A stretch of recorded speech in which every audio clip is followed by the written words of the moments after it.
Bonjour à tous, vous avez certainement déjà vu la publicité là qui passe en ce moment. En cas de danger majeur, qu'il soit naturel, industriel, sanitaire ou terroriste, vous pouvez compter sur un allié. Un équipement supplémentaire pour votre sécurité qui tient dans votre main, votre téléphone.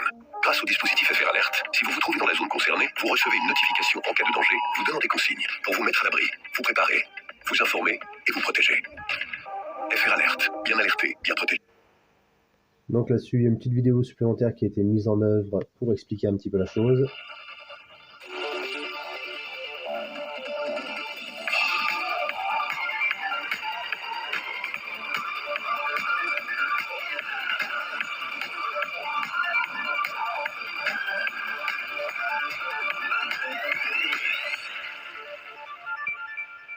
Donc comme vous voyez ici, il y a donc un message qui est automatiquement envoyé par SMS. Alors pas d'application à télécharger, parce qu'il y en a qui vont jouer un petit peu dessus. Donc là, on est sur le site Service public particulier actualité, donc qui concerne la page FR Alert, où justement il explique que c'est un nouveau dispositif qui a été mis en œuvre depuis le mois de juin 2021 et qui utilise les réseaux mobiles. Voilà, donc vous recevrez des SMS, des appels, des alertes. Donc même si votre téléphone est en mode silencieux, vous recevrez cette alerte, votre téléphone sonnera pour vous alerter de la chose. Donc quel que soit le risque qui est identifié, et on va dire dont vous serez informé par les autorités qui décideront de vous en informer. Donc comme c'est expliqué là-dessus, vous pourrez mettre en pause le cas échéant pour pouvoir lire un petit peu le texte. Et vous pourrez aussi aller voir le site que je vous mets en lien de la description, dans la description de la vidéo. Donc soit risque de feu, inondation, accident industriel, etc. Vous avez plusieurs éruptions volcaniques, tsunamis, tempêtes, cyclones, voilà, des événements naturels. Logique et chimique, pollution, fuite de gaz, incident nucléaire. Danger sanitaire, épidémie, pandémie. Alors là, attention, on va dire que la communication sur le coco a été très large et très largement exagérée. Moi, c'est mon point de vue. Même si effectivement il y a certaines personnes qui ont des gros soucis avec, voilà, la communication a été vraiment très très alarmiste. Le plus gros souci, je pense, ça a été de dire aux personnes de rester avec un Doliprane chez eux et de ne pas bouger, de ne pas aller voir le médecin, alors que ça aurait été mieux de pouvoir justement permettre aux personnes d'accéder à un médecin et d'être soignées. C'est pas quand la personne est en détresse respiratoire que l'on rattrape beaucoup de choses.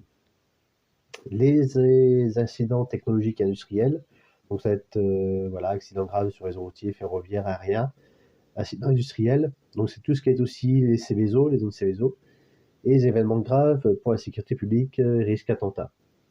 Donc il y a les phases de terre de notification d'alerte qui ont été faites a priori dans les Bouches-du-Rhône du 16 au 19 mai 2022, donc un exercice de sécurité civile.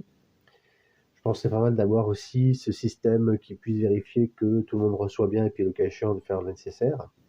Donc c'est un texte, c'est quelque chose qui est mis en place suite à une directive européenne. Bon, comme le 112, numéro d'appel, qui a aussi fonctionné sur le même système. Donc là, on va revenir sur quelque chose. Alors le gouvernement n'est pas, on va dire, dans une nouveauté, il s'est pas lancé dans le survivalisme suite au dernier risque. Et vous avez cette page, donc qui est gouvernement.fr/risque.fr, qui existe depuis assez longtemps et qui référence justement un petit peu certaines choses à adopter, adapter par rapport à différents risques. Donc dans les risques majeurs, vous avez, donc on parle du plan Jurat, c'est un peu de publicité, donc la menace terroriste, le risque sanitaire, le risque technologique, le risque naturel, le cyber-risque. Donc ça, c'est un petit peu tout expliqué là-dessus.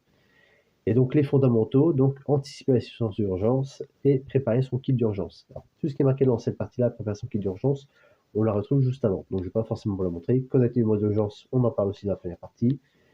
Et utiliser les médias sociaux en situation d'urgence. Voilà, même si le gouvernement peut dire certaines choses. Préparer son voyage à l'étranger. Bon, il y a aussi effectivement pour les personnes à l'étranger de se renseigner sur la situation, la sécurité dans le pays de destination. Donc on va aller sur cette page-là qui au final regroupe le plus gros de ce que l'on a à savoir. Donc comme vous voyez, les kits, c'est un petit peu des kits d'évacuation qui sont distribués par certains avec la petite couverture de survie, la boussole, le multitool, le bout de corde, de quoi faire du feu, les petits pansements, la bougie, voilà, des choses basiques. Les petits allumes-feu qui sont sur le côté, le crayon. Et donc justement, là, vous parlez dans ce site qui n'est pas une nouveauté, d'anticiper les situations d'urgence. Alors normalement, dans chaque commune, il y a un plan d'urgence qui doit être mis en œuvre. qui doit être mise en œuvre par la mairie, qui doit être accessible, mais ça reste quand même assez restreint. C'est quelque chose qui n'est pas aussi diffusé au niveau des personnels et même au niveau de certaines mairies tout court qui n'ont pas mis en œuvre justement ces plans d'urgence. Donc le but, c'est d'identifier les risques. Alors les risques sont facilement identifiables si vous êtes à côté d'une zone Céveso, à côté d'une centrale nucléaire. Voilà, il y a des risques aussi par rapport à des risques incendies. Au fur et à mesure des années, je pense que vous avez sur le secteur une bonne visibilité. Mais ça n'empêche qu'il y a des zones qui ne sont pas forcément sujettes, à dire naturellement en tout cas, sur un a priori à des risques et qui peuvent l'être. Donc le but, c'est d'évaluer les risques, pas forcément ceux qui sont visibles, mais de façon globale. Il n'est pas question de se faire peur, mais voilà, de pouvoir être prévoyant. Il ne faut pas voir le survivalisme comme quelque chose d'extrême, mais au contraire, la majorité des survivalistes sont plus, on va dire, dans l'autonomie, dans la prévoyance, dans la résilience, tout comme moi, tout comme d'autres voilà, qui sont très posés sur Internet et que vous pouvez sans doute suivre. Donc, rechercher des informations sur les zones de la région, donc concevoir les plans. Vous avez également, de toute façon, si vous ne savez pas quels sont les risques chez vous, vous voyez en plein milieu, vous mettrez le lien de la page, vous avez identifié les risques près de chez vous. Normalement, vous avez un petit peu une liste, voilà, en fonction de votre zone, des risques qui peuvent exister. Préparer les équipements de secours. Donc, un kit d'urgence, ce n'est pas que se soigner.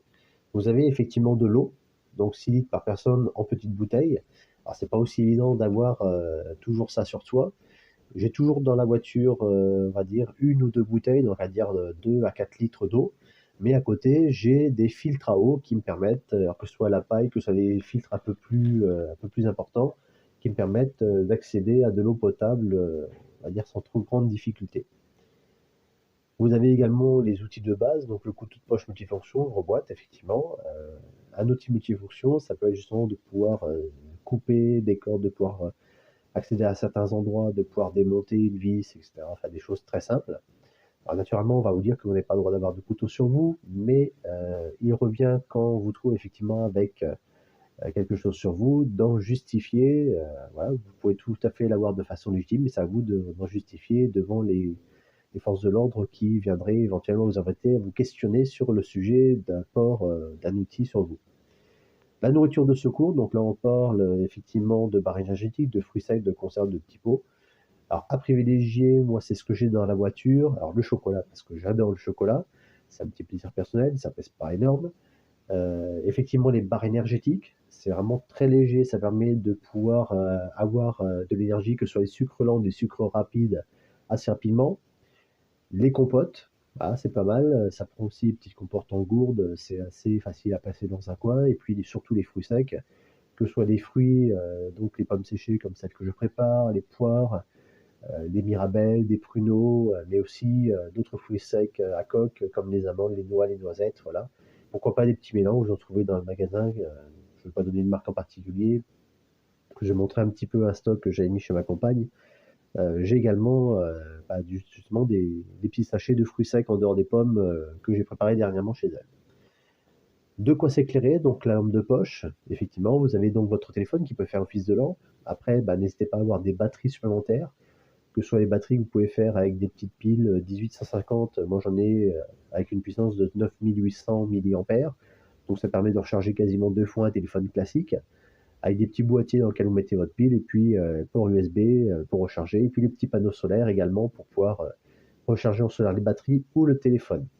Voilà, donc c'est des choses que vous pouvez avoir, des petits panneaux qui vont faire 20 par 30, assez compacts, voire des petits panneaux qui sont pliables, qui vont aller même jusqu'à des formats pliés qui vont faire 10 par 15, 10 par 18, donc très très compacts et qui permettent d'avoir de l'électricité en réserve avec le soleil, au-delà de la batterie.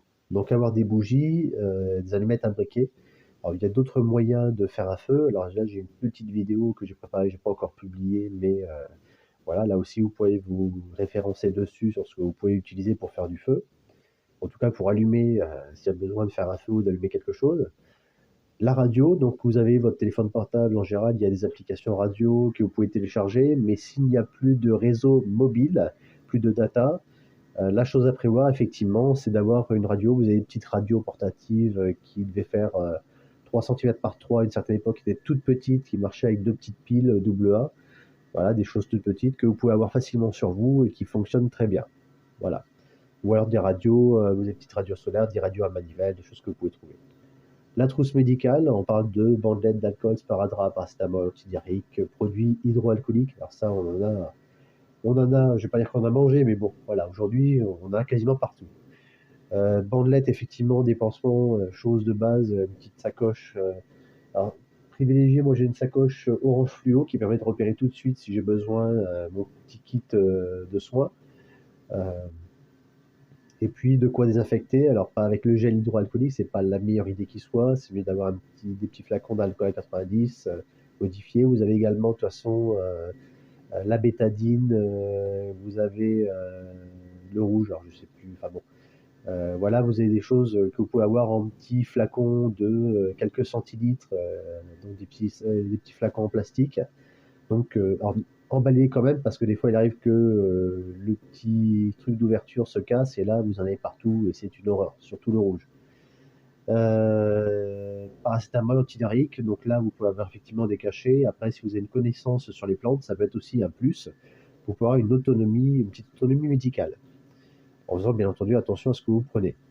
Double des clés de la maison, double des clés de la voiture, donc toujours avoir sur soi. Alors, le mieux, c'est d'avoir un trousseau où tout est rassemblé et d'avoir toujours sur soi. Voilà, en tout cas accessible. Par exemple, avoir à la porte de la maison, dans la serrure, pourquoi pas, effectivement, les clés prêtes à être prises et à partir avec.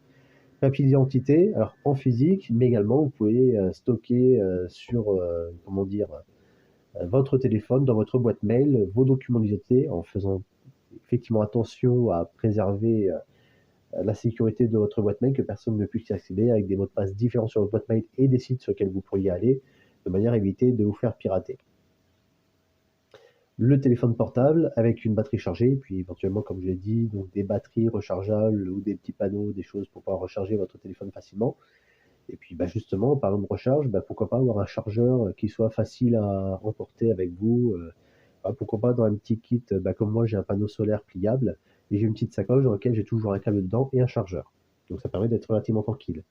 De l'argent, liquide ou carte de crédit. Alors le mieux c'est quand même, je pense à titre personnel, l'argent liquide.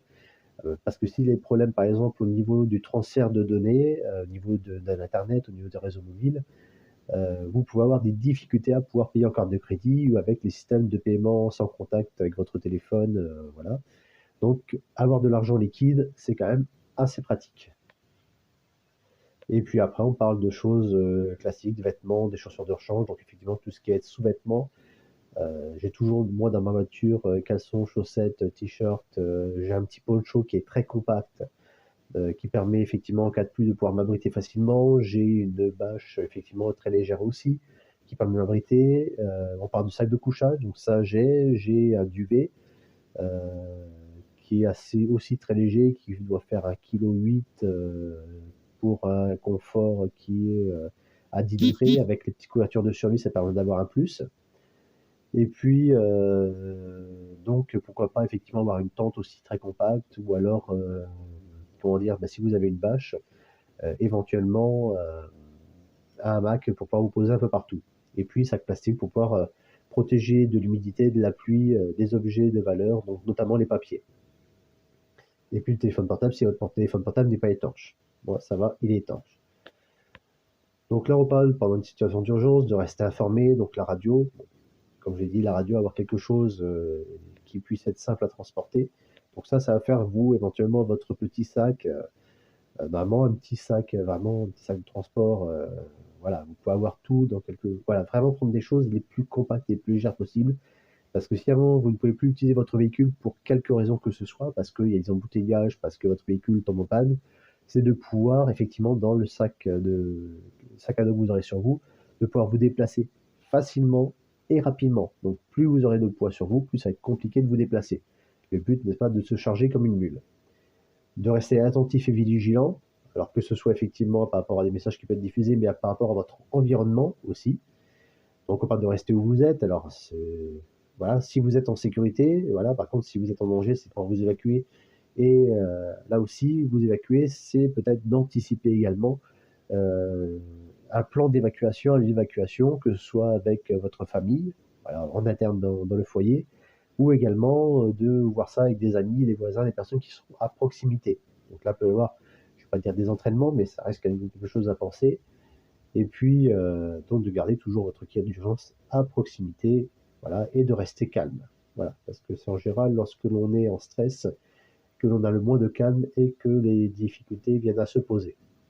Donc là, on parle de respecter l'ordre d'évacuation. Alors effectivement, si vous avez des kits d'urgence, effectivement peut-être apporter votre aide. Ah, c'est quand même bien. On est censé être, enfin qu'on dit humain, c'est-à-dire avoir une certaine humanité, donc ne pas être égoïste. Alors, on imagine que dans des cas de grande crise, on voit bien effectivement, beaucoup plus aux États-Unis, que les pillages se font assez fréquents. Après, à vous voir effectivement à créer des groupes de sécurité, des personnes qui peuvent s'entraider pour pouvoir assurer effectivement des périodes de pillage, de pouvoir se protéger, protéger ses biens. Voilà. Et pas les protéger outre mesure en se mettant en danger soi-même, c'est pas du tout le but. Verrouiller les portes, effectivement, ça peut, voilà, avoir verrouillé tous les accès, pas simplement les portes, mais effectivement les fenêtres, pour être le plus à l'abri possible. On a vu par rapport à la vidéo, il montrait quelqu'un qui mettait du scotch marron, du scotch de colis autour d'une fenêtre. Alors, s'il y a un risque que ce soit chimique ou un risque nucléaire, c'est pas du scotch marron qui va être le plus efficace. Ça va être vraiment un scotch tissé, voilà. Vous avez des scotch qui sont beaucoup plus efficaces que vous trouvez facilement en magasin de bricolage. Ça, c'est quelque chose que vous pouvez avoir chez vous au cas où. Mais à défaut, ça reste une bonne option. Bon, respecter l'ordre de confinement, voilà, comme je dis, fermer les fenêtres, d'éteindre les ventilateurs, système de chauffage, climatisation d'air. Effectivement, si, par exemple, dans le cadre d'un risque nucléaire ou d'un risque chimique, où il y a des diffusions de vapeur, de fumée, voilà, tout ce qui a tendance à faire rentrer de l'air dans votre logement, il faut effectivement le fermer et les boucher. Toutes les bouches d'évacuation, toutes les VMC, etc., au maximum de les fermer. Alors, le but n'est pas de vous étouffer, donc là vous pouvez éventuellement avoir un détecteur de CO2 chez vous qui permet de vérifier, de ne pas justement avoir des difficultés autres en vous confinant chez vous. Donc s'informer régulièrement au niveau des médias, donc on revient sur la radio, bon, télévision, internet, etc. Avec le téléphone, on peut faire des choses. Donc après une situation d'urgence, de voir effectivement les dommages et puis de suivre un petit peu les consignes pour rester en sécurité. C'est pas parce que, par exemple, une situation est terminée que, voilà, par exemple, si vous avez un risque nucléaire ou un risque chimique, il y a toutes les périodes qu'il y a d'après. On l'a vu par rapport à certains événements Céveso, où il y a eu des pluies acides qui sont tombées par la suite. Donc il faut appréhender effectivement la suite de la situation. Donc voilà un petit peu une vidéo rapide. Donc comme je vous ai dit, le surréalisme, l'autonomie est une chose qui doit être vue au niveau de chaque personne dans le pays et pas simplement, voilà, comme le gouvernement tendance un petit peu, ou certains médias ont tendance un petit peu à brutaliser les surréalistes en les présentant sous un certain angle politique ou certaines extrêmes. C'est pas ça du tout. Vraiment, prenez le temps de regarder plusieurs personnes qui diffusent des vidéos de l'autonomie. De toute façon, vous voyez bien ceux qui diffusent des vidéos, à dire ceux qu'on parle un petit peu de surréalisme. La majorité, c'est effectivement d'avoir une autonomie alimentaire en électricité, en eau, et puis de pouvoir faire face à certains événements, je ne vais pas dire imprévisibles, mais du coup qui peuvent être prévus et sur lesquels on peut s'adapter. Sur ce, je vous remercie de m'avoir suivi sur cette vidéo qui fait quasiment 20 minutes. Et je vous donne rendez-vous à la prochaine. J'espère que vous m'avez suivi jusqu'au bout. N'oubliez pas de partager.